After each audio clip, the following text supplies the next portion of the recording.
परमात्मा पाप कर्म दंड को भी काट सकता है। अभी तक जिस भी संत व महापुरुष से मिले, उन्होंने यही बताया कि पाप कर्म फल भोगने से ही समाप्त होगा। वो प्रभु कौन है जो पाप कर्म को काट देता है, वो काल के बंधन से छुड़वा देता है? उसका क्या नाम है, पूजा की विधि क्या है? कृपया अवश्य सुनिए जगत गुरु तत्वदर्शी संत रामपाल जी महाराज के अमृत वचन। यानी गीता ज्ञान दाता से कोई अन्य समर्थ शक्ति है, वो सुप्रीम गॉड है, वो परम अक्षर ब्रह्म है। अब प्रमाण देखिएगा, ये देखिएगा अध्याय नंबर 7 का, और यहाँ 29वां श्लोक है। यहाँ संस्कृत है इसकी। जरा मरण मोक्षाय, जरा माने बुढ़ापा वृद्धावस्था, मरण मृत्यु, मोक्षाय माने मोक्ष के अर्थ, मोक्ष के लिए, उस जरा और मरण से छुटकारे के लिए माम आश्रित है, मेरे इस ज्ञान का आश्रय करके के तत्वदर्शी संत की खोज कर ले, वो बतावेंगे। उसका आश्रय करके यतनती, ये जो प्रयत्न करते हैं, जरा मेरे उस ज्ञान का को आधार बनाकर तत्वदर्शी संत की खोज करके जो प्रयत्न करते हैं, किस लिए? जरा और मरण से छूटने का। ते ब्रह्म तत्विदु कृष्णम अध्यात्म कर्म च अखिलम। इसका अनुवाद देखिए। गीता ज्ञानदाता कहता, जो मेरे शरण हो गए, जरा माने वृद्धावस्था, मरण से यानी मृत्यु से छूटने के लिए प्रयत्न करते हैं, यत्न करते हैं, वे पुरुष तत् ब्रह्म, तत् उस ब्रह्म को, तत् ब्रह्म को, संपूर्ण अध्यात्म को तथा संपूर्ण कर्मों को जानते हैं। अध्याय नंबर 7 के 30 में इतना कहा है कि जो मुझे जानते हैं इस सब रूप में, तो वो मुझे ही जानते हैं, आगे नहीं जानते वो। अब इसके साथ ही ये है 8वें अष्टमो अध्याय, इसके प्रथम मंत्र में अर्जुन ने पूछा, किम तत्ब्रह्म? अर्जुन वाच किम तत्ब्रह्म? आपने जिस इस तत् ब्रह्म, उस ब्रह्म को, संपूर्ण अध्यात्म को, संपूर्ण कर्मों को जानते हैं। तो यहाँ पूछा है 8वें अध्याय का प्रथम मंत्र में, किम तत्ब्रह्म और किमत अध्यात्म और किम पुरुष, किम कर्म पुरुषोत्तम, अधिभूत च किम प्रोक्तम, अधिदेवम किम उच्यते। वह ब्रह्म क्या है? हे पुरुषोत्तम, वह ब्रह्म क्या है? तो गीता ज्ञानदाता ने अब इसी गीता अध्याय नंबर 8 के और श्लोक नंबर 3 में कहा है, वह परम अक्षर ब्रह्म है। वह परम अक्षर ब्रह्म है जो गीता ज्ञानदाता से अन्य और समर्थ है। अब हम समझेंगे गीता अध्याय नंबर 15 के श्लोक नंबर 16 और 17 को बहुत आसानी से समझ पाएंगे। सरपुरुष, ये ज्योति निरंजन है, गीता ज्ञानदाता श्री कृष्ण में प्रवेश करके बोलता है। और अक्षर पुरुष है ये 7 शंख ब्रह्मांड का स्वामी, जो संसार रूपी वृक्ष का तना जानो। और मूल जो है वो परम अक्षर ब्रह्म है। अब देखिएगा गीता अध्याय नंबर 15 का श्लोक नंबर 16 और 17, ये देखिएगा। इसके नीचे से पढ़ा 16वां यहां श्लोक है, दिवौ इमौ पुरुषौ लोके सर च अक्षर है एव च। इस लोक में दिवौ माने 2, पुरुषौ माने परमात्मा, वेल नोन है। कौन? सरपुरुष कहो, अक्षर पुरुष कहो। इस पुरुष को हम यहां 2 जगह लगा सकते हैं, सरपुरुष और अक्षर पुरुष। और इनके अंतर्गत जितने प्राणी हैं वो तो नासवान हैं, जीवात्मा किसी की मरती नहीं है, तो सबका, गधे की भी नहीं मरती। यह अनुवाद देखें, इस संसार में नासवान और अविनाशी भी ये 2 प्रकार के पुरुष, यानी पुरुष माने परमात्मा प्रभु हैं, एक सरपुरुष, एक अक्षर पुरुष। और संपूर्ण प्राणियों के शरीर नासवान है, जीवात्मा तो सबकी अविनाशी है, गधे कुत्ते की भी है।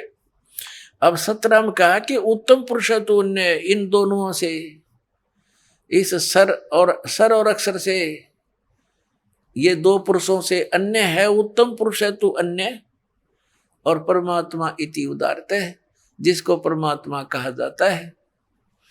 ये लोक त्रयम् आविश्य विवर्ती, जो तीनों लोकों में प्रवेश करके सबका धारण पोषण करता है, अवय ईश्वर है, वो वास्तव में अविनाशी परमात्मा है।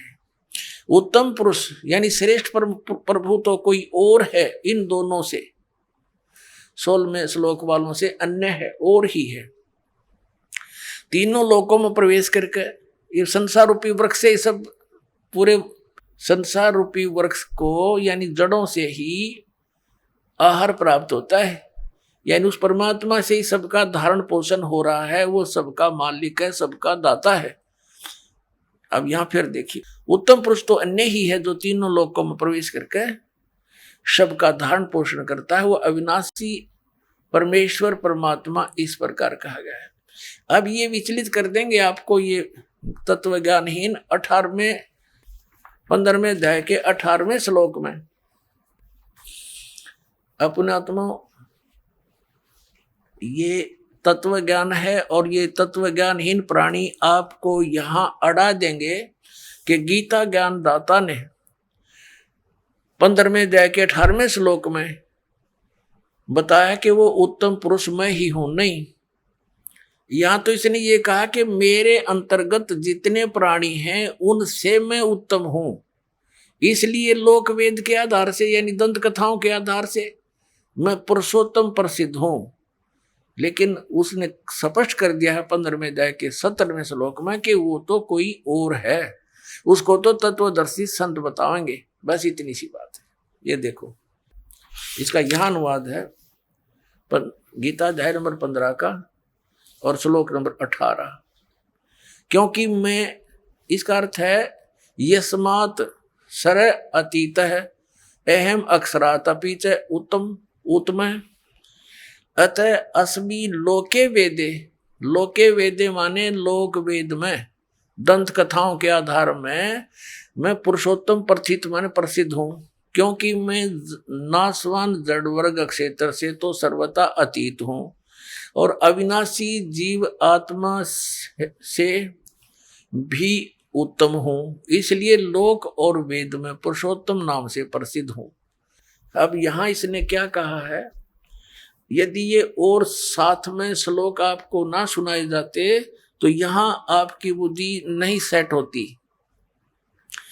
ये कहता कि मेरे अंतर्गत जितने भी प्राणी आते हैं, क्योंकि ये केवल 21 ब्रह्मांड का स्वामी है और इसको सरपुरुष भी कहते हैं।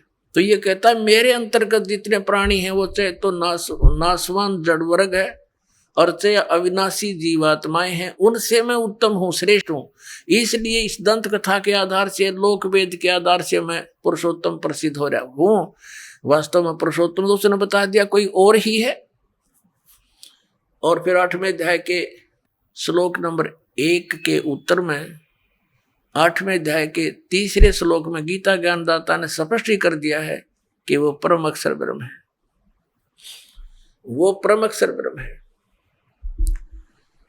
अपने आत्माओं श्रीमद् भगवत गीता अध्याय नंबर 8 के श्लोक नंबर 5 और 7 में गीता ज्ञानदाता अपने विषय में कहता है कि अर्जुन तू सब भाव में, सब समय में मेरा स्मरण कर, मुझ में भाव वाला बन और युद्ध भी कर, मुझे ही प्राप्त होगा। अब जहां आशा तब आशा होई, मन कर्म वचन सुमरियो सोई। अब 8वें अध्याय के 8, 9, 10 में गीता ज्ञानदाता इन 3 श्लोकों में अपने से अन्य उस परम अक्षर ब्रह्म की शरण में जाने को कह रहा है कि उसकी भक्ति करेगा तो उसको प्राप्त होगा। और अपने विषय में दूसरे अध्याय के 12वें श्लोक में, चौथे अध्याय के 5 और 9 श्लोक में, 10वें अध्याय के दूसरे श्लोक में गीता ज्ञानदाता कहता है अर्जुन तेरे और मेरे बहुत जन्म हो चुके, तू नहीं जानता, मैं जानता। इससे सिद्ध हो गया कि गीता ज्ञान दाता भी नाशवान है और नाशवान की भक्ति करने से स्थायी मोक्ष हो नहीं सकता, जन्म मृत्यु का रोग नहीं कट सकता। अब आपको फिर दिखाते हैं श्रीमद् भगवत गीता, यही वो गीता जी है। अब हम आपको दिखाते हैं पहले गीता जी अध्याय नंबर 8 का श्लोक नंबर 13। इसमें कहा, गीता ज्ञानदाता कहता ओम इति एकाक्षरम ब्रह्म विवहारण माम अनुसमरण ये प्रयाति तजंदेहम स याति परमाम गतिम। माम ब्रह्म, मुझ ब्रह्म का केवल यह ओम, यह एक अक्षर है, नथिंग एल्स। मेरा तो केवल एक ओम अक्षर है और इसका उच्चारण करके सिमरण करता हुआ ये प्रयाति तजंदेहम, जो शरीर छोड़कर जाता है अर्थात अंतिम समय तक उसी का सिमरण करता हुआ देह त्यागता है, स याति परमाम गतिम, वह इस ओम अक्षर के जाप से मिलने वाली परम गति, वह इस ओम जाप से मिलने वाली परम गति को प्राप्त होता है। सब प्राणियों के, ये तो वैसे यहां से शुरू होता है, इसका अनुवाद 12 और 13 का इकट्ठा कर रखा है इन्होंने। जो पुरुष ओम ओम इस एक अक्षर रूप ब्रह्म को, इन अनुवाद गलत करने का ठेका ले रखा था। इस एक अक्षर नहीं, एक अक्षर मुझ ब्रह्म का एक अक्षर सुमन करता हुआ मुझ निर्गुण ब्रह्म का चिंतन करता हुआ शरीर त्याग कर जाता है, वह पुरुष परम गति को प्राप्त होता है। अब ये यहाँ क्या कहना चाह रहा गीता ज्ञानदाता कि मेरा तो एक ओम अक्षर है और जो इसका सिमरण करता हुआ शरीर छोड़कर जाएगा, इस ओम से मिलने वाली परम गति वो क्या है, वो ब्रह्मलोक है। और ब्रह्मलोक में गए हुए प्राणी भी पुनरावृत्ति में है। गीता जी अध्याय नंबर 8 के श्लोक नंबर 16 में स्पष्ट किया, देखिएगा ये 16वां श्लोक है ये। हे अर्जुन, ब्रह्मलोक पर्यंत सब लोग पुनरावृत्ति में है, पुनरावृत्ति है। अब इस सटार को इन्होंने यहां देकर कंसेप्ट क्लियर किया है, अर्थात जिनको प्राप्त होकर पीछे संसार में आना पड़े ऐसे, इसलिए पुनरावृत्ति कहा है। यानी ब्रह्मलोक में गए हुए प्राणी भी फिर लौटकर आते हैं। अब यहाँ थोड़ा सा और दिखाएंगे। पुण्यात्माओं, हम पेट के लिए, निर्वाह के लिए 15-16 वर्ष पढ़ते हैं और क्या मिलता है, 2 टूक।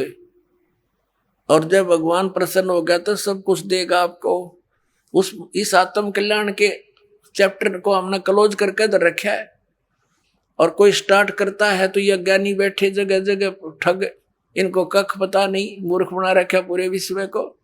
तो दास चाहता है कि आप स्वयं समझें, तब हमारी जड़ता हटेगी और तब हम इनसे दूर हटेंगे। नकलियों से इन्होंने बैठा दिया हमारे दादे और परदादों का, सारे भूत बनवा दिए, कोई गधे कुत्ते की योनि में गए, काल के मुंह में डाल दिए। तो इस तत्व ज्ञान को आप स्वयं समझो और फिर देखना। कोई बात है यार, सदग्रंथ हमारे पास है, हम एजुकेटेड हैं। उनका कुछ से सींग लाग रहे थे जो इन पढ़ा करते, गलत बताया करते, हमें उनको विद्वान मानने बैठे थे। तो इसके समझने के लिए हमें थोड़ा समय चाहिएगा। अब जैसे देवी भागवत में, देवी पुराण में देवी जी उस हिमालय राजा को ज्ञान दे रही है और उसको बता रही है कि तू सब पूजाएं छोड़ दे, मेरी पूजा भी मत करना यदि तुझे आत्म कल्याण चाहिए। अब जितना इसको ज्ञान था कि कैसे आत्म कल्याण कितना मानती थी, तो बताया कि उस ब्रह्म की केवल ब्रह्म का एक मंत्र है और उसका जाप करता कर तो तेरा कल्याण होगा, और जो वो ब्रह्म लोक में रहता है वहां चला जाएगा। देखिएगा, यह देखिएगा देवी भागवत, यह गीता प्रेस गोरखपुर से प्रकाशित है। संक्षिप्त देवी भागवत यानी देवी पुराण, संपादक हनुमान प्रसाद पोदार, चिमन लाल गोस्वामी।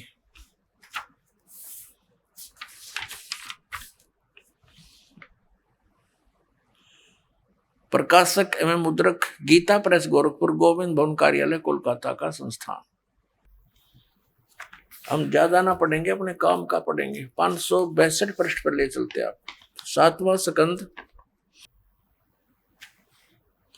संक्षिप्त देवी भागवत, 562 पृष्ठ पे। यहां देवी के द्वारा हिमालय को ज्ञानोपदेश, ब्रह्म स्वरूप का वर्णन देवी जी कहने लगी। पहले तो अपने बारे में बताती है, फिर कहती है कि उस ब्रह्म का क्या स्वरूप है यह बतलाया जाता है, जो प्रकाश रूप सबके अत्यंत समीप में स्थित, हृदय रूप गुहा में स्थित होने के कारण गोचर नाम से प्रसिद्ध और महान पद अर्थात परम प्राप्य है। वह ये परम सत्य, हम थोड़ा सा पढ़ेंगे। अमृत अविनाशी तत्व है, सौम्य उस वेदने योग्य लक्ष्य का तुम वेदन करो, मन लगाकर उसमें तन्मय हो जाओ। यहां देखना, उस एकमात्र परमात्मा को जाने, दूसरी सब बातों को छोड़ दे। यानी सबकी पूजा, इवन अपनी पूजा को भी छोड़ने को कह रही है देवी जी। यही अमृत रूप परमात्मा के पास पहुंचाने वाला पुल है, संसार समुद्र से पार होकर अमृत स्वरूप परमात्मा को प्राप्त कराने का सुलभ साधन है। इस आत्मा का ओम के जप के साथ ध्यान करो, ओम नाम जाप करो उसका। इससे अज्ञान में अंधकार से सर्वथा परे और संसार समुद्र से उस पार जो ब्रह्म है उसको पा जाओगे। ओम के नाम से ब्रह्म प्राप्ति होगी, तुम्हारा कल्याण हो। और वो ब्रह्म कहाँ रहता है? वह यह सबका आत्मा ब्रह्म, ब्रह्मलोक रूप दिव्य आकाश में स्थित है। वह ब्रह्म लोक में रहता है और ओम के नाम से तुम उस ब्रह्म को प्राप्त हो जाओगे, पा जाओगे। वो कहाँ रहता है? ब्रह्मलोक में। अब क्या सिद्ध हुआ कि ओम नाम के जाप करने से कौन सी परम गति है? ब्रह्मलोक प्राप्ति है। श्रीमद् भगवद गीता अध्याय नंबर 8 के श्लोक नंबर 16 ने स्पष्ट कर दिया है कि वहां गए हुए भी जन्म मृत्यु में रहेंगे, पुनः लौट कर आएंगे। अब हम फिर आते हैं दोबारा श्रीमद् भगवद गीता पर, देखिएगा। अब ये स्पष्ट हो गया श्रीमद् भगवद गीता अध्याय नंबर 8 में के मंत्र नंबर 13 में इसने स्पष्ट कर दिया है कि ओम इति एकाक्षरम ब्रह्म व्यवहारण माम अनुस्मरण ये प्रियाति तदन देहम स याति परमाम गतिम। माम ब्रह्म, मुझ ब्रह्म का यह एक अक्षर, ओनली वन मंत्र ओम है। माम ब्रह्म माने मुझ ब्रह्म का। ओम इति एक अक्षरम, केवल यह एक अक्षर है, नथिंग एल्स। और व्यवहारण माने उच्चारण करके, श्रवण करता हुआ, ये प्रियाति तो जनते हम सयाति परमाम गतिम। यहां से शुरुआत किया अनुवाद का। जो पुरुष ओम इस एक अक्षर रूप ब्रह्म को उच्चारण करके करता हुआ मुझ निर्गुण ब्रह्म का सिमरण करता हुआ शरीर को त्याग कर जाता है, वह पुरुष परम गति को प्राप्त होता है। कौन सी परम गति को? यह कंसेप्ट क्लियर कर दिया श्री देवी जी ने कि ओम नाम का जाप करो, ब्रह्म को उद्देश्य रखो और कहाँ पहुंच जाओगे? ब्रह्म को पाओगे। कहाँ रहता? ब्रह्मलोक में। 8वें अध्याय के 16वें श्लोक में गीता के अंदर स्पष्ट कर दिया है कि ब्रह्मलोक पर्यंत सभी पुनरावृत्ति में सभी लोग, वहां गए प्राणी भी जन्म मृत्यु में आते। अब आपको दिखाते हैं गीता जी अध्याय नंबर 8 के श्लोक नंबर 5, 6, 7, 8, 9, 10। 5 और 7 में तो गीता ज्ञान दाता अपने विषय में कह रहा है। 8वें अध्याय के 6ठे श्लोक में इतना कहा है, जहां आशा ता बासा होई, मन कर्म वचन सुमरियो सोई। जिसके अंदर आशा लगाकर तुम जाप करते रहोगे आजीवन, अंत में उसी को प्राप्त होगे। अब देखना अध्याय नंबर 8 का अब श्लोक नंबर हम 5 पढ़ेंगे। अब हमने ये भी पढ़ दिया था, अब थोड़ा सा फिर रिमाइंड कराते हैं, भूल गए होंगे। 8वें अध्याय के प्रथम मंत्र में गीता ज्ञान दाता से अर्जुन ने पूछा, किम तत्परम। आपने 7वें अध्याय के 29वें श्लोक में जिस तत् ब्रह्म को तत् ब्रह्म, उस ब्रह्म को, संपूर्ण अध्यात्म को, संपूर्ण कर्मों को जानते हैं, वो जो मेरे शरण होकर जरा और मरण से छूटने के लिए प्रयत्न करते हैं, वे पुरुष तत् ब्रह्म को, और अर्थात उस ब्रह्म को, संपूर्ण अध्यात्म को, कर्मों को जानते हैं। यहाँ अर्जुन ने पूछा था 8वें अध्याय का प्रथम मंत्र में, किम तत् ब्रह्म। इस गीता ज्ञानदाता ने 8वें अध्याय के 3 श्लोक में, 8वें अध्याय के ये 3 श्लोक में उत्तर दिया, वह परम अक्षर ब्रह्म है। अब हम 8वें अध्याय के ये 5वें श्लोक में कहता है, जो पुरुष अंत काल में भी मुझको ही स्मरण करता हुआ शरीर को त्याग कर जाता है, वह मद भावम, यानी मेरे भाव को प्राप्त होता है, मेरे में भावित रहता है। इसका अर्थ ये है, ये गलत लिखा है, इससे इसमें कुछ भी संशय नहीं। और 6 में ये बताया है कि ये नियम है, यम माने ये नियम है, ये देखना। अब हम 6 पढ़ रहे, कुंती पुत्र, मनुष्य अंत काल में जिस भी भाव को समन करता हुआ शरीर का त्याग करता है, उसको ही प्राप्त होता है। सदा उसी भाव से भावित रहता, तद भाव भावती, तद भाव भावती। ये क्या बताया है कि जो अंत में उसी जिसके आस्था रहेगी उसी को प्राप्त होगा, जहां साता वासा हुई। और यहाँ 7वें में कहा है कि इसलिए सब प्रकार से सब समय में मेरा स्मरण कर, अनुसमर, मेरा स्मरण कर और युद्ध भी कर, मुझ में अर्पण किए हुए मन बुद्धि युक्त होकर तो निसंदेह मुझे प्राप्त होगा। अब 8वें में फिर क्या कहा है कि यदि अब अभ्यास योग युक्तेन चेतसा, यहां देखना इनके अनुवाद नहीं का पढ़ते हैं।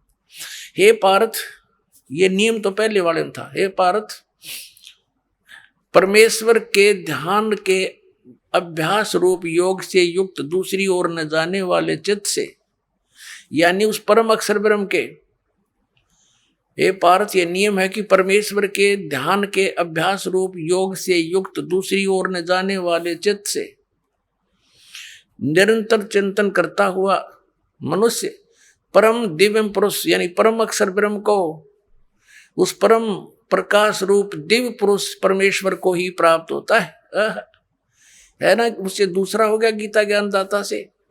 और 9वें में फिर कहा, इसमें स्पष्ट भी किया है कवियम पुराणम, पर इसको अभी छेड़ेंगे नहीं, लंबा चैप्टर बन जाएगा। कवि का अर्थ बाद में देखेंगे।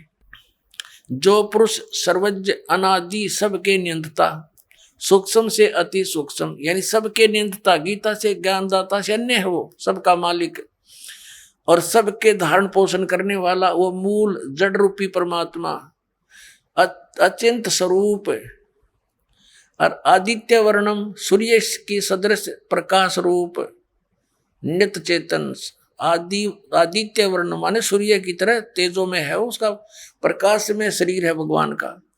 अविद्या से अति परे, अविद्या से अति परे शुद्ध सच्चिदानंद घन ब्रह्म परमेश्वर का स्मरण करता है जो व्यक्ति। अब हम 8वें अध्याय का 10वां श्लोक पढ़ रहे हैं। 9, 8, 9 हमने पढ़ लिया, जिसमें गीता ज्ञानदाता किसी अन्य परम अक्षर ब्रह्म की महिमा बता रहा है।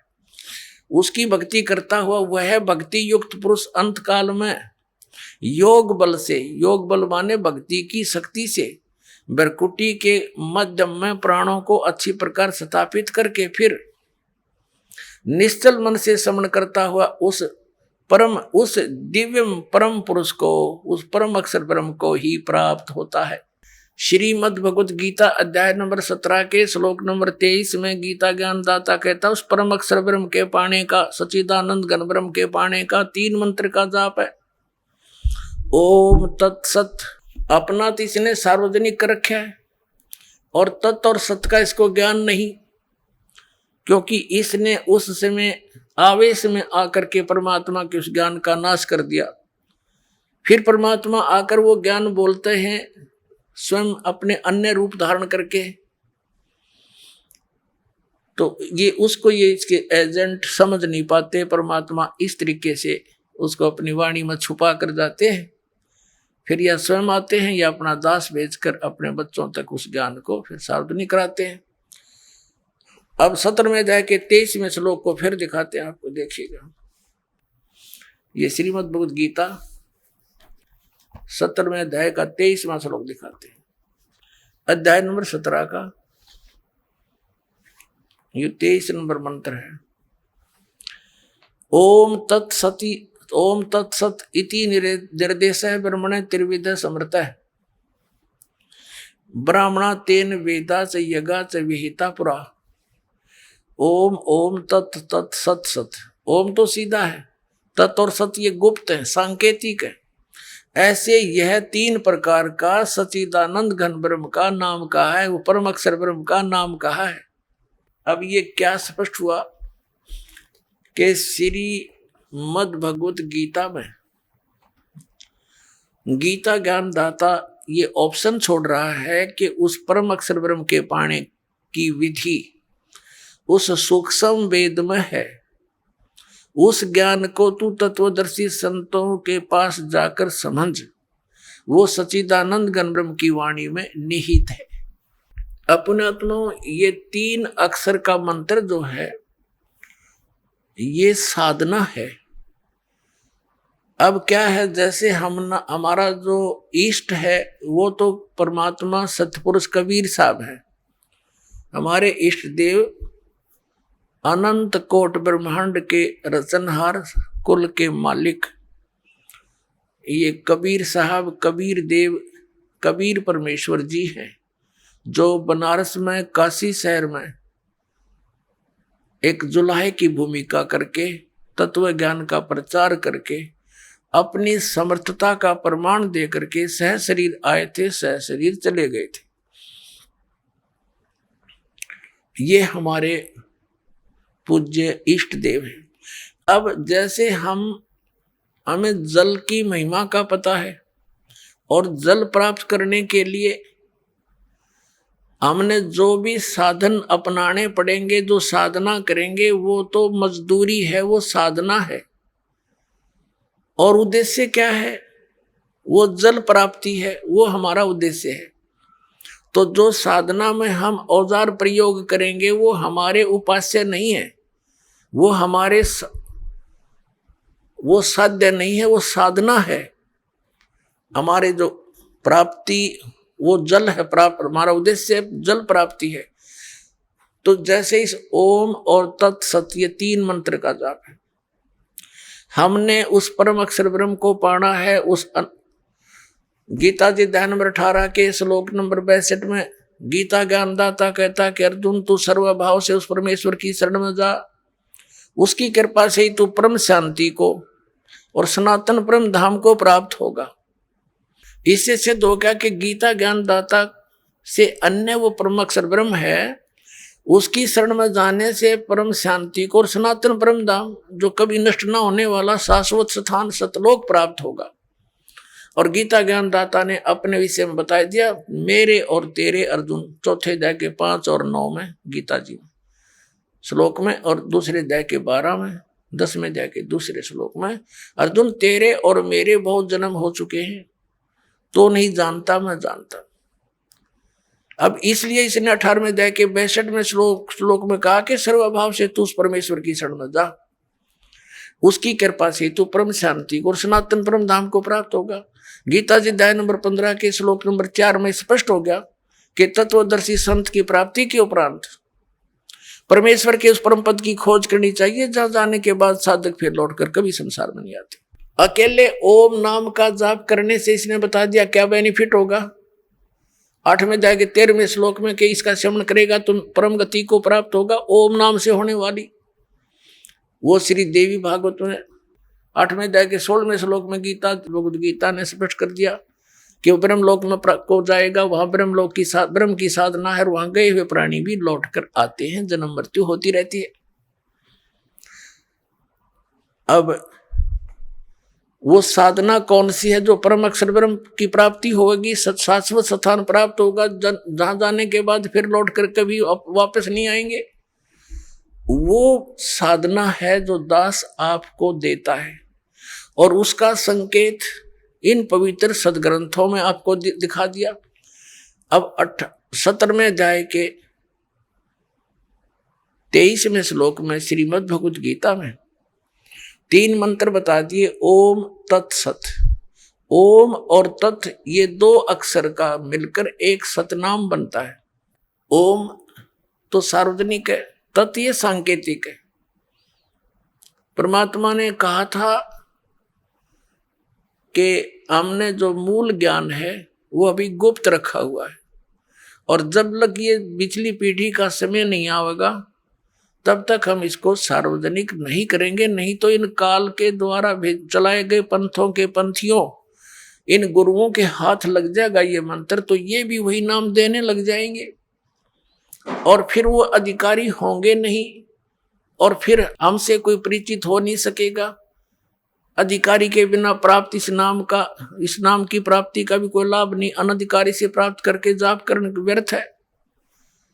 तो इसलिए इसको गुप्त रखा था। अब ये 2 अक्षर का मंत्र है, इसमें एक तत् है, एक ओम है। ये 2 अक्षर का मंत्र सतनाम है। अब इसका कितना काम है? जैसे हमने जल प्राप्ति करनी है तो बोकी लगाई जाती है हैंडपंप लगाने के लिए। जल प्राप्त करने के लिए जमीन से हैंडपंप लगाना होता है। हैंडपंप हमारा पूज्य नहीं है, वो तो साधना है, हथियार हैं, औजार हैं, जल प्राप्ति के इंस्ट्रूमेंट हैं। तो ये ओम तत्सत जो मंत्र है ये इंस्ट्रूमेंट है, ये औजार है उस सतलोक में जाने के, उस सतपुरुष के पाने के। तो ये हमारे पूज्य नहीं है, ये मंत्र हमारे पूज्य नहीं है, और ये बुरे भी नहीं है, क्योंकि इनसे हमें भगवान मिलेगा, हमें जल मिलेगा। तो ओम और तत् का काम है श्वास उश्वास का सिमरण करना पड़ता है। एक मंत्र को बाहर छोड़ना है, एक को अंदर लेना है। तो ये समझो जैसे हम बोकी लगाते हैं पृथ्वी पर, पृथ्वी के अंदर उसको खोदते हैं। बोकी होती है लोहे की पाइप सी, और उसको मारते हैं नीचे, तीखी होती है आगे से वो, और उसमें मिट्टी भरती चली जाती है, मिट्टी को बाहर निकाल देते हैं, फिर उसको फिर मारते हैं। तो वो फिर साथ के साथ उसमें पाइप भी डाउन करते जाते हैं, लोअर करते रहते हैं। तो वो बोकी और पाइप का काम है वो जल तक पहुंच जाना। जल प्राप्ति नहीं करवा सकती बोकी और वो पाइप। जल प्राप्ति के लिए हैंडपंप लगाना पड़ेगा उसके ऊपर, फिर वो हैंडपंप हिलाना पड़ेगा, तब वो जल मिलता है। ऐसे ओम और तत् ये 2 अक्षर का मंत्र तो समझो बोकी मारनी है श्वास उश्वास से। और जब कारीगर यानी मैकेनिक, मिस्त्री, हैंडपंप लाने वाला ये देख लेगा कि अब हैंडपंप बांधने का लगाने का समय आ गया है, जब जल मिलेगा, तो वो तभी उस पे हैंडपंप लगाता, नहीं तो कहता रहता है वो की ओर मारो और लगाओ, लगे रहो। तो पुण्यात्माओं, जिस समय आपका इस सतनाम की भक्ति की कमाई, आपकी भक्ति की कमाई जब सही हो जाएगी, उस समय सारनाम दिया जाएगा। ये सारनाम समझो हैंडपंप है, और हैंडपंप का भी फिर सिमरण करना है, उसकी मजदूरी करनी है, उसकी साधना करनी है, तब वो जल मिलेगा। तो ये तीनों मंत्र, आदि नाम भी कहते हैं सारनाम को, आदि नाम, और सतनाम को कहते हैं 2 अक्षर का ये ओम और एक तत्। तो इन तीनों मंत्रों के साधना से हमें परमात्मा मिलेगा। और जैसे आपको आज सुबह के सत्संग में, जैसा कि आपको पूर्व में बताया है कि ये भोली आत्मा इन अज्ञानियों के साथ, इन चोरों के साथ कितने खुश हैं, बड़े परम धनी मिल गए हैं, संत मिल गए। तो उसके विषय में सूक्ष्म वेद में परमात्मा कबीर जी ने कहा है कि साधों से ती मस्करी और चोरा नाल खुशहाल, ये मल अखाड़ा जीतेंगे युगों युगों के माल। तो इवन कहते हैं चोरों नकलियों संगतों के पास तो बड़े प्रसन्न हुए बैठे हैं। और जब से इस दास ने ये मार्ग स्टार्ट किया परमेश्वर की आज्ञा से, उसी दिन से संघर्ष का सामना करना पड़ रहा है। क्रोथा कांड इसी कारण से करवा दिया अज्ञानी दुष्ट लोगों ने।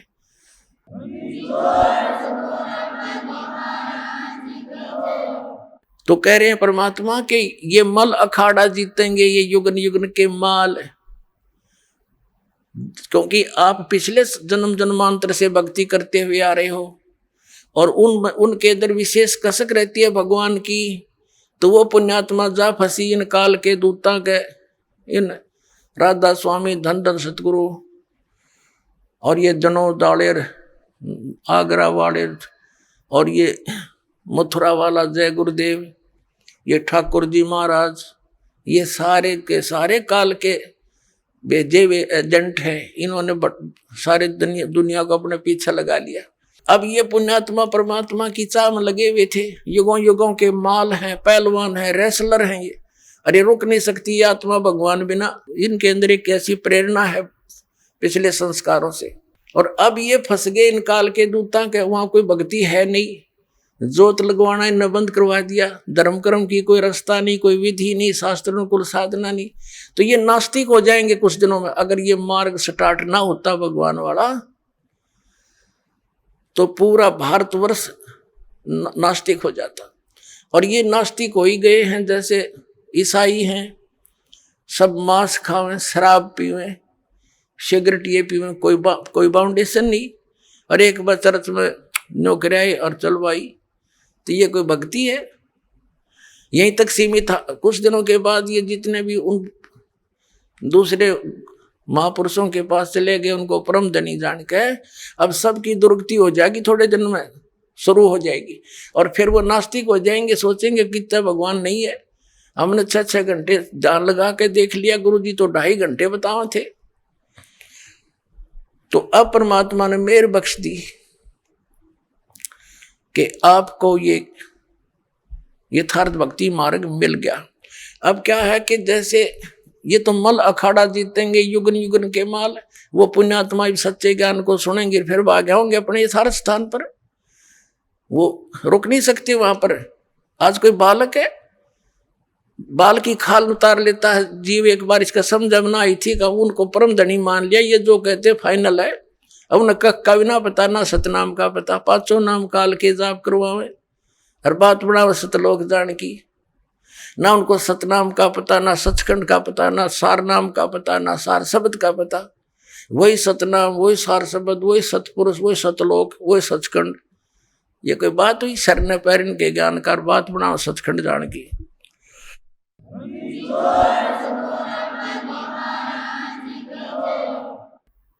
अब पुण्यात्मा परमात्मा के पाने का ये 3 मंत्र का साधन है।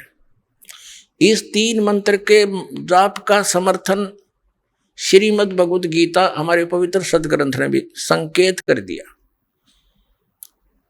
और फिर जो हम आपको प्रथम मंत्र देते हैं, ये कंप्लीट जो ज्ञान है, कंप्लीट कोर्स, ये सच्चिदानंद घन ब्रह्म की वाणी कबीर वाणी में है, परमात्मा की वाणी में है। उसमें सारा कुछ लिखा हुआ है इन सब कमलों के बारे में। चक्र जो हमारे रीढ़ की हड्डी के अंदर की तरफ, ये मूल कमल, स्वाद चक्र, नाभि कमल, हृदय कमल, कंठ कमल और ऊपर त्रिकुटी कमल, ये सभी के जाप मंत्र उस सूक्ष्म वेद में है। और बाकी ये वो तीन मंत्र भी उसमें अलग से हैं, बिल्कुल उसमें तो कंप्लीट ही है। और उनमें से इन महापुरुषों ने भी, जिनको हम मोक्ष प्राप्त मानते हैं, जैसे आदरणीय धर्मदास साहिब जी, आदरणीय मुलुकदास साहिब जी, आदरणीय दादू साहिब जी, आदरणीय गरीबदास साहिब जी, आदरणीय नानक साहिब जी, आदरणीय घीसा दास साहिब जी। आदरणीय गरीबदास साहिब जी गांव छुड़ानी, जिला जज्जर, हरियाणा वाले। और आदरणीय नानक साहिब जी ये सिख धर्म के प्रवर्तक। आदरणीय घीसा दास साहिब जी गांव खेखड़ा, जिला मेरठ, उत्तर प्रदेश वाले। तो जितने भी ये पंथ परमात्मा के सतलोक की महिमा गाने वाले हैं, ये आदरणीय नानक साहिब जी की वाणी को विशेष रूप से मानते हैं। अब उन वाणियों में क्या लिखा है? 5 नामों का जिक्र है, लेकिन गुरु ग्रंथ साहिब के अंदर वो 5 नाम ओपन नहीं है, क्योंकि जिस वाणी में वो कंप्लीट ओपन थे, कंप्लीट था, वो कंप्लीट ज्ञान था, वो प्राण संगली थी, तो उसको पूर्ण रूप से उजागर नहीं किया गया और न ही गुरु ग्रंथ साहिब में उसका योग किया गया। किस लिए नहीं किया गया? क्योंकि उसके अंदर वो कंप्लीट कोरस है, कोरस था, जिसमें 2 अक्षर का नाम, ये सतनाम भी था। एक घटना हुई थी। अब पुणात्मा, ये तो सदग्रंथों से आपको दिखा दिया, 3 मंत्र के जाप से बात बनेगी। अब उन महापुरुषों ने जिन्होंने परमात्मा के कौन से मंत्र का जाप किया, वो भी आपके रूबरू कराते हैं। आपका आज सुबह का जो सत्संग में कंसेप्ट शुरू हुआ था, वो 2 घंटे में समाप्त नहीं हो सका। अब समापन होगा उसका 4 घंटों में, इसलिए दोपहर को वो कंसेप्ट क्लियर बीच में छोड़ दिया था। अब इसको पूरा किया जा रहा है।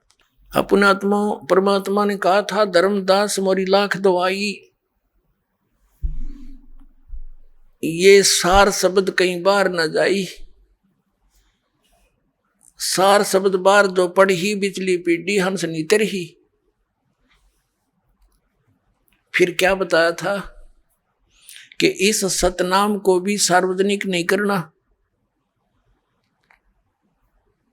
और परमात्मा ने क्या बताया है कि सोहम शब्द हम जग में लाए, और फिर सार शब्द तो हमने कति गुप्त छुपाए।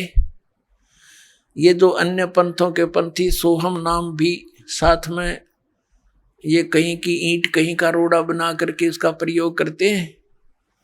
कहते हैं किसी भी 52 अक्षर के अंदर लिपिबद्ध किसी भी ग्रंथ में कबीर परमेश्वर से पहले इस सोहम अक्षर की जानकारी नहीं थी, लिखा नहीं था कहीं पर। तो परमात्मा कहते हैं सोहम शब्द हम जग में लाए, फिर भी सार शब्द हमने गुप्त छुपाए। गरीबदास साहिब जी को परमात्मा मिले, जैसा कि आपको दोपहर सुबह के सत्संग में सुना था। गरीबदास साहिब जी को परमात्मा मिले, सचखंड लेकर गए, वापस छोड़े, अपनी आंखों देखी, उस पूरा विवरण बताया। तो क्या बताया कि नामा छिपा ओम तारी, पीछे सोहम भेद बिचारी, सार शब्द पाया जदलोई, आवागमन बहुर न हुई। नामदेव नाम के एक महापुरुष छिपा जाति में हुए। कहते हैं नामा छिपा ओम तारी। आदरणीय नामदेव साहिब जी ये छिंबी जाति में, छिपा जाति में थे, और उनको वो पहले ओम की ही रट लगा रहे थे, उसकी लौ लगा रहे थे तारी, और पीछे सो हम भेद बिचारी। जब परमात्मा आकर मिले उस प्यारी आत्मा को, वो गुण है मालिक का, अपनी अच्छी आत्माओं को खोजते फिरते हैं। कबीर साहब कहते हैं गोता मारूं स्वर्ग में अर्जा बैठूं पाताल, कह कबीर ढूंढता फिरूं अपने हीरे मोती लाल। फिर नामदेव जी को जब समझाया और ये ज्ञान बताया, ये मंत्र दिया दूसरा, तो कहते हैं नामा छिपा ओम तारी, पीछे सो हम भेद बिचारी, और सार शब्द, फिर सार शब्द मिलेगा, सार शब्द पाया जदलोई, आवागमन बहुर ना हो। ये है जन्म और मरण के, इस दीर्घ रोग के नाश करने का 3 मंत्र का ये साधना जाप, ये मंत्र है। अब इसके लिए आदरणीय गरीबदास साहिब जी ने अपनी वाणी में लिखा है, राम नाम जप कर थर होई, ओम सोहम मंत्र दोई। ये 2 मंत्र हैं सतनाम के, और इन्हीं मंत्रों को कौन जाप करते थे? आदरणीय नानक साहिब जी। अपने आत्माओं, जिन महापुरुषों के ये गुण गाते हैं कि वो पार हो गए, और वो ये कहा करते कि गुरु ग्रंथ साहिब में 5 शब्दों की धुनकार धुन सुने, ये कोई बात है? वो शब्द अलग हैं, वो मंत्र न्यारे हैं, उनसे प्रकट होने वाली धुन, इस शरीर में तो असंख्य धुन है। कबीर साहब ने कहा कि अंड और पिंड के पार सो देश हमारा है। गरीबदास साहिब जी ने कहा कि वो शब्दों की जो वास्तविक धुन है, जो उस सतलोक में जो धुन हो रही है, वो इसके पार है कोई हैरे परले पार का जो भेद कहे उस धुन, उस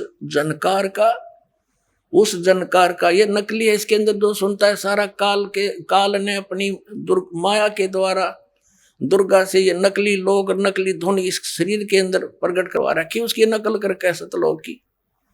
इनको जो भी पिंड में सुनते हैं, अंड, ये पिंड और अंड एक ही है, ये तीन बनाए बैठे, अंड पिंड और ब्रह्मांड, ये तीन है। अरे तरह के जो भैया अज्ञानियों। अब आपको दिखाते हैं आदरणीय नानक साहब जी ने क्या जाप किया। एक समय मर्दाना और बाला दो सेवक थे, उनके साथ रहा करते थे। उन्होंने प्रार्थना की कि हे गुरुदेव, हमें एक बार श्रीलंका की सैर करा दो। नानक साहिब जी ने कहा कि आंखें बंद करो। आंखें बंद करके खोली तो समुद्र के किनारे खड़े थे। नानक साहिब जी ने कहा कि मेरे पीछे पीछे आ जाओ, जल के ऊपर चलेंगे जैसे पृथ्वी पर चलते हैं, और तुम वाहेगुरु वाहेगुरु कहते रहना। अब वो दोनों वाहेगुरु वाहेगुरु करते हुए चल पड़े।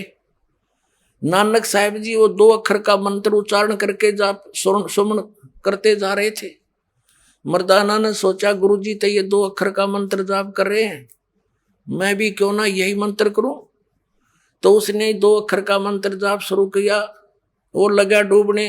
तब नानक साहिब जी ने कहा कि मर्दाना, गुरु की आज्ञा की अवहेलना करने से ये दंड लगता है, तो वही मंत्र कर जो मैंने बोला है। तो फिर वो वाहेगुरु कहने लगा, फिर उसी तरह जल के ऊपर थल की तरह चलने लगा। अब यहां झटका देना अनिवार्य था नानक साहिब जी के द्वारा, कि नहीं तो ये नाम सार्वजनिक हो जाता। ऐसा भय मान गया पूरा सिख समाज कि यदि इस नाम का जाप कर लिया तो मर्दाना की तरह दंडित हो जाएंगे और गुरुदेव की आज्ञा की अवहेलना होने से हानि हो जाएगी। इसी कारण से वो प्राण संगली के अंदर नानक साहिब जी ने सारा भी डिटेल लिखी थी। उसको गुरु ग्रंथ साहिब में नहीं रखा, बल्कि उसको समुद्र दरिया में बहा दिया था। वो तो एक संत ने प्रार्थना करके निकाल लिया, उसका कुछ अंश बच गया, बाकी अध्याय वो नहीं रखे, साथ में छोड़ दिए। तो अब दिखाते हैं आपको, ये है सब तो वड्डी भाई बाले वाली जन्म साखी, doctor Jawahar Singh Kripal Singh and company. ये है ई जन्म साखी अज तक छप चुकिया नालों वड्डी है। सब तो वड्डी ते पुरातन यानी पुरानी है, भाई बाले वाली जन्म साखी। श्री गुरु नानक देव जी दी पंजे साहिब दी साखी ते 10 बादशाह दे जीवन समेत मुकम्मल साखियां हन। प्रकाशक हैं doctor Jawahar Singh Kripal Singh and company. पुस्तकां वाले गली नंबर 8 बाग रामानंद अमृतसर, ये यहाँ छपी है। अब इसके हम चलते हैं 547 पृष्ठ पे। ये है 547 पृष्ठ, समंदर दी साखी। बाला संधु उवाच, यानी बाला संधु ने उवाच माने उसका कथन। आइए अब हम उन श्रद्धालुओं के अनुभव जानते हैं जो जगत गुरु तत्वदर्शी संत रामपाल जी महाराज जी से दीक्षा प्राप्त कर चुके हैं तथा उनके द्वारा बताए गए भक्ति मार्ग पर चल रहे हैं। नमस्कार सर। नमस्कार सर। क्या नाम है सर आपका? सर मेरा नाम अनूप दास है। सर कहाँ के रहने वाले हैं आप? सर मैं बस्ती शेख, जिला जलंधर, पंजाब का रहने वाला हूँ। सर आपने संत रामपाल जी महाराज से नाम दीक्षा कब ली? सर बंदी छोड़ सतगुरु रामपाल जी की कृपा से मैंने 14 अप्रैल 2017 को नाम दीक्षा लिया मैंने। सर संत रामपाल जी महाराज से नाम दीक्षा लेने से पहले आप कौन कौन सी साधनाएं करते थे? सर जी मैं नाम दीक्षा लेने से पहले मैं एक ज्योत सर्वव्यापक, जो कि लुधियाना के लाडोवाल में डेरा है उनका, और वहाँ से मैंने नाम दीक्षा लिया हुआ था। फिर उसके बाद मैं बाबा बालानाथ की चौकियाँ भी किया करता था और भेंटे भी बोला करता था। रात को 2-2 बजे तक 3-3 बजे तक मैं भेंटा भी बोला करता था। और फिर उसके बाद जैसे कि शिवरात्रि पे शिवलिंग के ऊपर जल चढ़ाना, फिर उसके बाद मंदिर में जाना और भी देवी जो हिंदू धर्म की जो देवी देवताओं की पूजा होती है वो सब भी करता था मैं। सर आप इतनी सारी साधनाएं करते थे, उन सब से आपको क्या क्या लाभ मिले? सर लाभ की बात तो छोड़िए, लाभ तो आया ही नहीं मुझे कभी भी।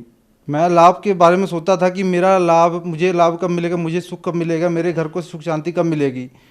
सिर्फ और सिर्फ बस यही सोचता था कि हाँ भगवान है कौन, असल में परमात्मा है कौन, बस यही करता रहता था। उसके बाद तो दुखों का पहाड़ ही टूट पड़ा था। हम यहाँ पर रहते थे 18 साल से, जलंधर में 18 साल से पूरा परिवार रहता था। एकाएक हमारा यूपी में घर बन गया, वहाँ पर ना लाइट थी ना कुछ थी। वैसे ही हम लोग चले गए। हम लोगों ने कहा चलो अब सही हो जाएगा, सब कुछ सही हो जाएगा। फिर उसके बाद वहाँ पर गए तो वहाँ पर जाने के बाद मैं 1 साल में पूरा घर का पूरा ही नक्शा बदल गया हमारा। पूरे परिवार में सब बीमारियों से रोने लगे कि यार क्या हो गया, अब सही होगा, आगे कुछ नहीं होने वाला। नहीं, आगे एक मुसीबत ख़त्म होती थी तो दूसरी मुसीबत ऑटोमेटिकली शुरू हो जाती थी। ऐसे करते करते करते हम लोगों ने कहा चलो अब सही हो जाएगा, अब सही हो जाएगा। उतने में ही मेरी बहन की शादी पड़ गई। बहन की शादी पड़ी तो उसके बाद मैंने कहा कि अब कहाँ से करें, कैसा करें, पैसा तो है नहीं हमारे पास। मेरी मम्मी ने कहा कि बेटा शादी पड़ी है तो तुम जलंधर चले जाओ। तो मैंने कहा चलिए ठीक है, जलंधर चले जाता हूँ। फिर उसके बाद एकाएक मेरे घर में परेशानियाँ बढ़ती गई कि पहले मेरे भैया के जो पैर पे ऐसे भरा हुआ सिलेंडर गिर गया तो 6 महीने तो भोगते रहे, तो हमारा कोई काम कुम हुआ नहीं, कोई काम नहीं हुआ, कोई पैसा नहीं हुआ। जो मेरी जेब में 1-2 रुपये था, रात को एक निवाला भी खाते थे। सोचा पैसा है नहीं, कहाँ से शादी करेंगे, ये टेंशन में मम्मी मेरी रोती थी। घर पे एकाएक एक मेंबर को स्किन की प्रॉब्लम होनी शुरू हो गई। एकाएक पहले मेरी माताजी को हुआ, फिर उसके बाद मेरे भैया को हुआ, फिर मेरी बहन को हुआ, फिर उसके बाद मुझे भी वो धीरे धीरे रोग ने घेरना शुरू कर दिया। तो मैंने कहा कि हे परमात्मा, अगर कहीं है, हमने इतनी भक्ति की, रात रात को चौकियाँ भी की, सब कुछ किया, और मुझे अभी भी नहीं पता लग रहा कि ये सब हमारे साथ हो क्यों रहा है। जैसा कि आपने बताया कि आपके पूरे परिवार पर दुखों का पहाड़ टूट गया था, तो सर आप संत रामपाल जी महाराज की शरण में कैसे आए? सर जब मम्मी ने मुझे कहा कि आप जलंधर चले जाइए, वहाँ से काम कीजिए वहाँ पर जाके, तो मैं तो जब ट्रेन में बैठा तो रोने लगा। मैंने कहा अब ना घर जाऊँगा ना कहीं जाऊँगा। मालिक थे, एक तो मैं अपने मालिक का मैं कर्जा हो गया था, 40-45 हज़ार रुपये कर्जा हो गया था। उन्होंने भी एक जोत सर व्यापक से नाम दीक्षा पहले लिया हुआ था। तो जब मैंने वहाँ से यहाँ से रोते रोते मैंने कहा अगर रखेंगे ठीक है, काम देंगे ठीक है, नहीं तो मैं घर नहीं जाऊँगा, अपनी शक्ल नहीं दिखाऊँगा। कि भाई शक्ल जाऊँगा भी तो क्या दिखाऊँगा मैं शक्ल। तो मैं जब वहाँ पर पहुँचा तो पहले तो मैंने उनको फ़ोन किया। मैंने कहा अपने सर जी आप कहाँ पर हैं? वो कहते हैं कि मैं सत्संग हाल में हूँ। तो मैंने कहा कि अच्छा सत्संग हाल में है, मैं भी वहाँ पर ही हूँ। तो वहाँ पर जब पहुँचा तो वहाँ के जो डेरा और समर्थक थे ना, वो बोलने लगे मुझे, कहते तुम्हारा मालिक, वो तुम्हारा जो मालिक है वो ऐसे ऐसे हो गया, उसने नाम दीक्षा किसी और गुरु से नाम दीक्षा ले लिया। मैंने कहा देखिए मेरी इतनी बात है कि मैं एक बार उनसे ज़रूर मिलूँगा, मिलने के बाद तभी बताऊँगा कि क्या बात है क्या नहीं, क्योंकि मैं उनसे 15 साल से काम कर रहा तो मैं उनको अच्छी तरह जानता हूँ। तो जब उनसे मिला रात को, शाम को 7 बजे, मैंने कहा सर जी आप कहाँ पर थे? मैं तो सत्संग हाल में ढूंढ रहा था। कहते हैं मैं इस सत्संग हाल में नहीं था, मैं सतगुरु रामपाल जी महाराज जी के सत्संग हाल में था, तो जो जलंधर में सत्संग होता है वहाँ पर था। तो उसके बाद उन्होंने मुझे समझाया, कहते देख मुझे तो पता है कि तेरी हालत तो बहुत बुरी है। मैंने कहा वो तो बुरी है, मेरा तो बहुत बुरा हाल है, रखना रखिए, 40,000 रुपये 45,000 रुपये कर्जा हूँ मैं आपका, रखना रखिए, नहीं रखना है वो भी ना रखिए, मैं और कहीं चला जाऊँगा, ना किसी को शक्ल देखो ना कुछ। वो कहते हैं एक बार बैठ, शांति से बैठ, शांति बैठ के मेरी बात सुन। मैंने कहा अच्छा बताइए। वो कहते हैं कि ऐसा कर तू अपने, तेरे पास मोबाइल है? मैंने कहा हाँ मोबाइल है। तो कहते हैं ये मेमोरी कार्ड ले, मेमोरी कार्ड डाल के अपने मोबाइल में, और इसको संत रामपाल जी का जो सृष्टि रचना है ना उसको सुन। मैंने कहा ठीक है। मैं कहा सुनता हूँ, सारी ज़िंदगी भक्ति की है मैंने, चौकियाँ की है, ये सब किया, तो मैंने कहा ये भी कर लेता हूँ। पर जब मैंने सृष्टि रचना सुनी तो मेरे तो होश उड़ गए कि मैंने कहा ये सब था। तो उसको मैंने एक बार सुना तो मुझे समझ में नहीं आया, 2-3 बार सब सुना ना तब उसको मुझे समझ में आया। तो मैंने अगले हफ्ते ही कह दिया, मैंने कहा भगत जी मुझे नाम दीक्षा दिला दीजिए, मुझे नाम दीक्षा दिला दीजिए। तो उसके बाद कहते हैं चलो ठीक है। अगले हफ्ते वो मुझे अमृतसर ले गए, वहाँ पर नाम दीक्षा दिलाया। जब नाम दीक्षा दिलाया, नाम दीक्षा लाने के बाद मेरा भार ऐसे ही उतर गया पूरा का पूरा। सर संत रामपाल जी महाराज से नाम दीक्षा लेने के बाद आपको क्या क्या लाभ मिले? सर पहला लाभ तो जब मैं इधर से जब नाम दीक्षा लेने के बाद तो मैं अपनी बहन की शादी में जाना था, तो अपने मालिक से मैंने, जो भगत जी हमारे भारतदास जी, मैंने उनसे कहते, मैंने कहा भगत जी पैसा दे दो, थोड़ा चाहिए, ज़रूरत है। तो वो कहते हैं ठीक है, तेरा कितना चाहिए तुझे? मैंने कहा मुझे जो निकलता है मेरा 13-13.5 हज़ार रुपये वही दे दो। वो कहते हैं कि तो मैंने कहा आगे तो बहुत कर्जा हूँ, 40-45 हज़ार, वो तो ऐसे नहीं था, पर मेरे को जो काम किया वो दे दो, बहुत ज़रूरी है। कहते ठीक है, जितना पैसा है ले ले। 13.5 हज़ार रुपये लेकर मैं वहाँ पर गया। 3-4 हज़ार रुपये तो मेरा 3 हज़ार तो वहीं पे ख़त्म हो गए एक ही दिन में। तो मैंने मालिक के आगे अरदास की, मैंने कहा मालिक 10 हज़ार रुपये है, शादी कहाँ से होगी? तब बता रहा हूँ, बस इतना अरदास दंडो प्रणाम किया मालिक के चरणों में। बस ऐसे ही जेब में से पैसे नहीं खत्म है, लास्ट में मेरे जेब में 500 रुपये बचा, पूरी शादी निबड़ गई मेरी। मैंने कहा मालिक जय हो बंदी छोड़ के, आप तूने लाज रख ली मेरे परिवार की। तो इसके बाद घर घर को मैं समझाने लगा, क्योंकि मुझे तो परमात्मा का ज्ञान, परमात्मा के वचन सुनता था तो मुझे सारा ज्ञान होने शुरू हो गया था। तो मैंने जब अपने घर वालों को बताया ना, घर वाले कहते बात तो तेरी सही है, ये सब प्रमाण दिखाता है तो बात तो तेरी सही है, पर हम जो भक्ति करते हैं अगर उसको ना करें तो हमें हानि तो नहीं होगी। तो मैंने कहा नहीं, आप परमात्मा शरण में आ जाइए, आपको परमात्मा की दया से हानि नहीं होने वाली कुछ भी। फिर इसके बाद जब 3 लोगों का नाम दीक्षा लिया ना, जो वो बीमारियां थी वो धीरे धीरे, जो लाइलाज हो चुकी थी, वो धीरे धीरे अपने आप ही खत्म होती चली गई। पता नहीं लगा कहाँ चली गई बीमारियां वो वाली। और हमारे घर की स्थिति इतनी खराब थी, घर में लाइट नहीं थी। हम किसी बगल वाले से भी कहते थे मुझे लाइट दे दो, तो वो कहता थे चलो भागो, तुम्हें लाइट वेट नहीं देंगे, तुम लोग सही नहीं हो आदमी, ये नहीं हो वो। मैंने कहा चलिए ठीक है, आप लाइट नहीं देंगे। मैंने कहा बंदी छोड़, सतगुरु रामपाल जी है हमारे, उन्हीं के आश्रय है। परमात्मा की ऐसी कृपा हुई कि घर में तुरंत के तुरंत हफ्ते के अंदर ही लाइट लग गई। फिर इसके बाद हमारे घर की जो स्थिति थी, जो काम का था, सब कुछ था, वो हौली धीरे धीरे सारा कुछ सही हो गया। सारा कुछ इस वक्त परमात्मा सतगुरु रामपाल जी महाराज जी की पूरी कृपा है हमारे परिवार के ऊपर। एक और जो हमें बड़ा लाभ हुआ कि जो हमारे बड़े भैया हैं वो नशे के आदि बहुत थे, बहुत नशा करते थे वो। तो वो कहते थे अनूप, ये संत रामपाल जी महाराज नशा छुड़वा देते हैं। मैंने कहा हाँ छुड़वाते। कहते यार मेरे से तो छोड़ा नहीं जाता। तो वो कहते हैं कि नशा कैसे छूटेगा? कहते हैं नशा छूट जाए मेरा तो मैं बहुत सुखी हो जाऊं। मैंने कहा चलिए ठीक है, आप नाम दीक्षा लीजिए, परमात्मा दया करेंगे। तो जब उन्होंने नाम दीक्षा लिया, नाम दीक्षा लेने के उपरांत ही दूसरे दिन से आज 7 महीना हो चुका, उन्होंने एक भी नशा नहीं किया। तो वो कहते हैं मुझे कि कोई चमत्कार हुआ?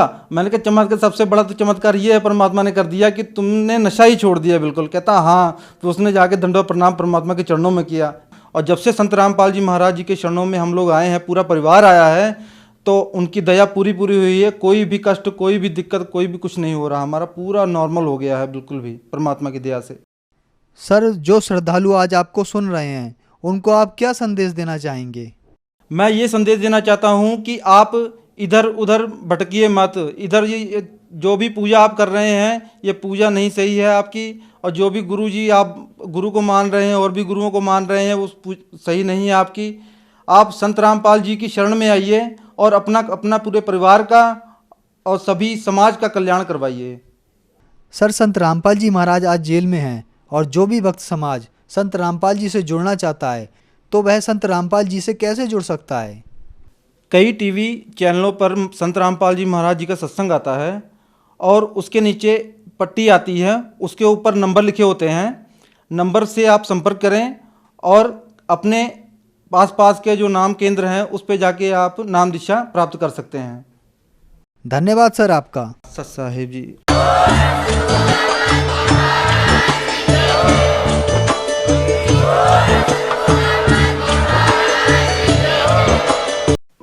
आप सुन रहे थे जगत गुरु तत्वदर्शी संत रामपाल जी महाराज के मंगल प्रवचन। अधिक जानकारी के लिए संपर्क करें।